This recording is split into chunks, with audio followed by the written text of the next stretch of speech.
မင်္ဂလာပါရှင်အနံ့ရတာပြင်းပြင်းလေးနဲ့အာဟာရတန်ဖိုးမြတ်မာတဲ့ကလပ်ပဲကိုဒီနေ့နှက်စားပါတယ်ပထမအဦးဆုံးစက်သွန်နီကိုစံတွင်နဲ့လေးထည့်ပြီးတော့ကြော်ထားပေးလိုက်ပါတယ်ကျွန်မကနောက်ဆုံးမှအလှဆင်တဲ့အနေနဲ့ထည့်မှာဆိုတော့စက်သွန်နီရွှေညိုရောင်တန်းလာပြီဆိုလို့ရှိရင်တော့ပြန်ပြီးဆယ်ထားပေးလိုက်ပါတယ်စီကိုလည်းကိုလိုချင်တဲ့ပမာဏပဲထားပြီးကျန်တာတွေကိုခတ်ထုတ်ပေးထားလိုက်ပါမယ်ကျန်တဲ့စီလေးနဲ့ဇေယာဆေးနနက်ပွင့်ကရက်ဝေးရက်တို့ကိုထည့်ပြီးစီတက်ပေးထားလိုက်ပါမယ်စက်သွန်ဖြူနဲ့ဂျင်းထောင်းထားတာကိုလည်းထည့်ပြီးစီတက်ပါမယ်အနံ့ပြင်းတာမကြိုက်ဘူးဆိုရင်တော့ဇေယာဆေးတို့ဘာလို့မထည့်နဲ့ပေါ့နော်အဲ့ဒီနောက်ပြုတ်ထားတဲ့ကလပ်ပဲရဲ့ရင်နွေးပပွက်စုလေးရဲ့ကိုထည့်ပေးထားလိုက်ပါမယ်။ရတာအတွက်ကိုတော့စားရဲ့ကိုစားနေကြရတာမဟုတ်တမျိုးမျိုးရဲ့ထည့်ထားပြီးတော့အဖုံးလေးအုပ်ထားပေးလိုက်ပါမယ်။ကလပ်ပဲကနူးနေပြီးသားဆိုတော့ရေကအများကြီးတော့ထည့်စရာမလိုတော့ပါဘူးရှင်။ကျမကဒီနေ့ဆိုရင်တော့မဆလာလေးအုပ်ပြီးအိုးချလိုက်ပါပြီ။အိုးချပြီးသားလို့ရှင်လဲကလပ်ပဲကဒီရေတွေကိုပြန်စုပ်မှဆိုတော့လေအဲ့ဒီမှာနနက်ပွင့်နဲ့အလှပြပါတယ်ဆိုနနက်ပွင့်မကလပ်ပဲဆေးရောက်နေ။နောက်ဆုံးမှာတော့သွတ်သွတ်နီကြော်လေးအုပ်လိုက်လို့ရှင်ရဲ့အနံ့ရတာပြင်းပြင်းလေးနဲ့နူးနူးအီကလပ်ပဲနှက်လေးရပါပြီရှင်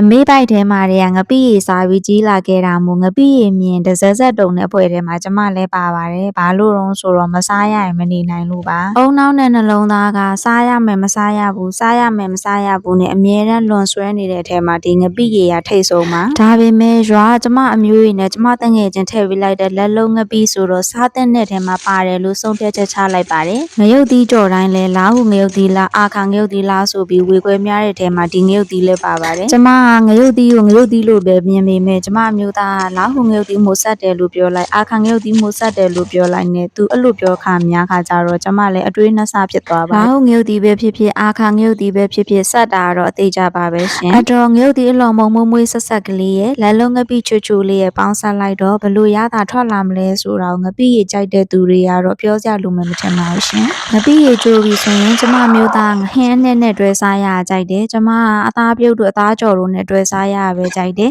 အားကြောင့်မို့လို့နောက်ဆုံးမှာတော့ကစုံရက်ကြော်နဲ့ပဲတွဲစားလိုက်ပါတယ်